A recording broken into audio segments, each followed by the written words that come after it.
This is a problem from chapter 13. It's problem number 76. It's on page 581. And I'll read it. Crushed stone is being moved from a quarry at A to a loading dock at B at the rate of 50 tons per hour. An electric generator is attached to the system in order to maintain a constant belt speed. Knowing that the efficiency of the belt generator system is 70%, determine the average power in kilowatts developed by the generator if the belt speed is A, 6 feet per second, and B, 10 feet per second. Okay, so let me sketch the system. The crushed stone begins at A, flows downhill on the belt. It's not really flowing, it's pushing the belt to the loading area at B. There's some kind of hopper up here that has all the crushed stone in it. Crushed stone falls on the belt and is pulled down by gravity. Now, the length of this belt is just 3 miles, which, by the way, comes out to somewhere I thought I calculated that. I did. It's not relevant to the problem, but if you grab your calculator, you can multiply 3 times 5280. And as soon as you have that, just give it to me. I'll complete the figure while you're calculating. 15,840. 15,840, thanks. And then the elevation change is 240 feet over those 3 miles. Now we're told something about this. We're told that the mass flow rate, m dot, is 500 tons per hour. You may have wondered, you know that a ton is 2,000 pounds, so you may wonder, is that pounds force or pounds mass? Turns out tons are a measure of mass, not force. And so this is 200 pounds mass per hour that's flowing. I'm sorry, this is 2 times 2,000 pounds mass per ton. That would be the appropriate conversion factor if we wanted to go to pounds mass per hour. All right, now, basically we've got a generator attached to this, and it keeps the stone from just accelerating continuously, okay? And it makes the stone move at some constant speed. So we're going to get some power out of this, probably a decent amount of power, but let's find out how much. Now our basic equation is power is equal to force times velocity with a cosine of an angle between. But hopefully you see that all I'm really going to do is take the velocity in the y direction. That's the only piece I really need, okay? Because I'm going to take the weight downward, so I just want the velocity downward, therefore there's no angle between them. And the way I would write that is force times velocity, but velocity is just change in elevation, delta y, over time. Now, I don't want to go through and calculate the vertical velocity if I can avoid it based on this mass flow rate, but basically the mass flow rate determines what's going on here, right? It determines how much time it takes for the mass to flow down and so on and so forth. What I'm going to do instead is look at this and take the force, which is just the weight, so it's just mg, and move the delta t over underneath it. Okay? I'm just breaking up the pieces and moving them around. And then notice that the mass per time is just the mass flow rate. So what I've done then is I've written an equation that says the mechanical power output, just the power output from the stone falling, which is this power, is equal to the mass flow rate from right here times g delta y. I've just modified the equation a little bit.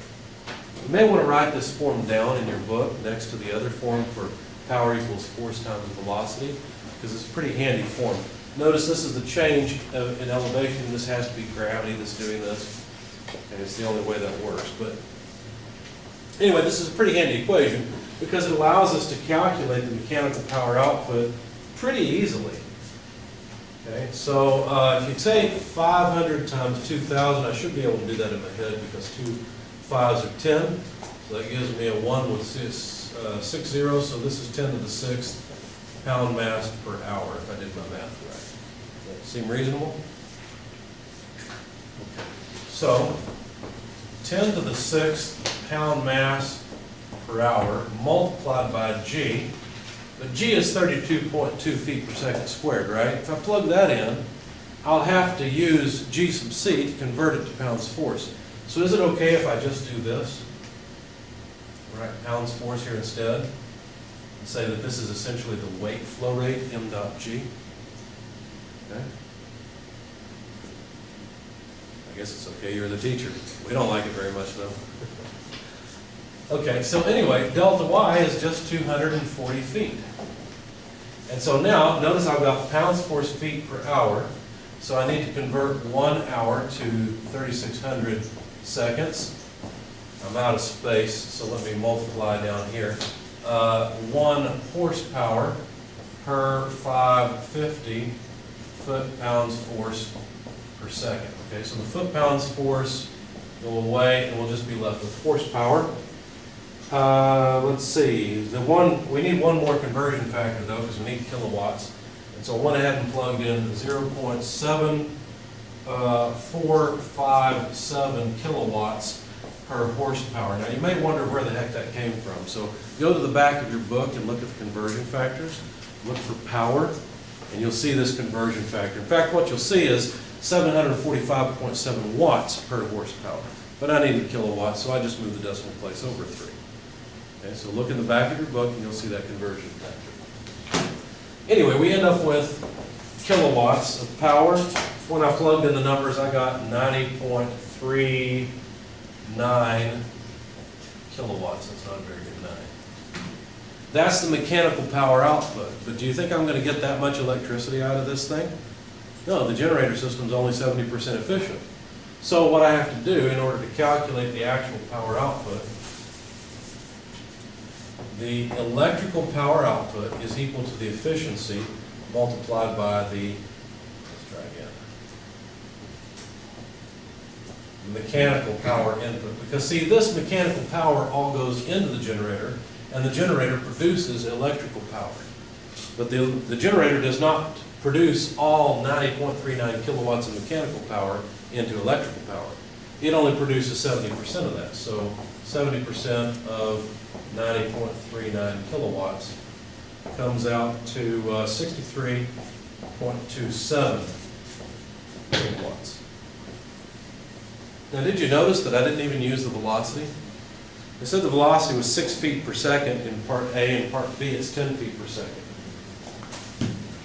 Well, if the mass flow rate coming out of this hopper is constant at 500 tons per hour, which I've erased, but basically 1 million pounds mass per hour, what's going to happen if I speed up the conveyor?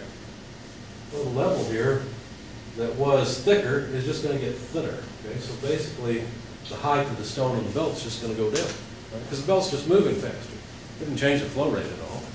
And that's not going to change the power output. Basically what's going to happen is that's going to change the amount of weight on the belt. So that's going to decrease the force on the belt and increase the velocity.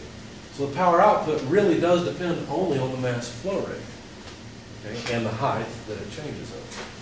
Okay, so part A and part B are the same. Now, I haven't looked at the solutions manual or the answers in the back of the book for this, but they may have gone off and computed the linear speed of the conveyor, or the amount of time required for the stone to move from A to B from the flow rate, from the mass flow rate.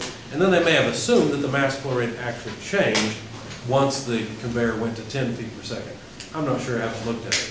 But the way they stated the problem sounds to me like the power output would be constant. Does that make sense? Any questions? So 10 to the 6 is given, right?